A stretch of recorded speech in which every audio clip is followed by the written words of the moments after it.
എന്റെ ദൃഷ്ടി പതിഞ്ഞിട്ട് പഴച്ചുപോയ എത്ര പെണ്ണുങ്ങളുണ്ടോ തന്റെ തറവാട്ടില്? പറയണോ? എന്റെ ദൃഷ്ടി എന്റെ മൂന്നാം കണ്ണ് തുറന്ന് തന്നെയും തന്റെ മകനെയും ഭസ്മമാക്കേണ്ടിയിരുന്നതാണ്. മറന്നിട്ടില്ലല്ലോ ഒന്നും. താൻ എന്നെ വിശേഷിപ്പിച്ചല്ലോ കൊലയാളിന്ന്.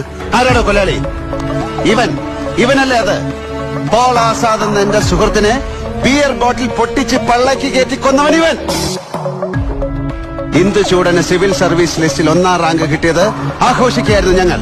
അതിനിടയിൽ ഈ നാറി മുൻ വൈരാഗ്യത്തിന്റെ പേരിൽ ചെയ്ത തന്തയില്ലാത്ത പണിക്ക് പോലീസ് അറസ്റ്റ് ചെയ്ത് എന്നെ അറസ്റ്റ് ചെയ്യിച്ചു. താനും മണപ്പള്ളി മാധവൻ നമ്പ്യാരും കൂടെ CI ശങ്കരനാരായണനെ കൊണ്ട് എന്റെ കയ്യിൽ വിലങ്ങുവയ്പ്പിച്ചു. എല്ലാം പഴങ്കഥകളായി. കർമ്മദോഷത്തിന്റെ ശാപഫലമായി കരുതി എല്ലാം മറക്കാൻ ശ്രമിക്കുന്ന എന്നെ ഒരു വെറും വാക്കിന്റെ മുന കൊണ്ടുപോലും ഇനി കുത്തി നോവിച്ചാൽ കത്തിച്ചു കളയും ഞാൻ പച്ചയ്ക്ക്. മനസ്സിലായടോ? കോപ്പിൽ നായ.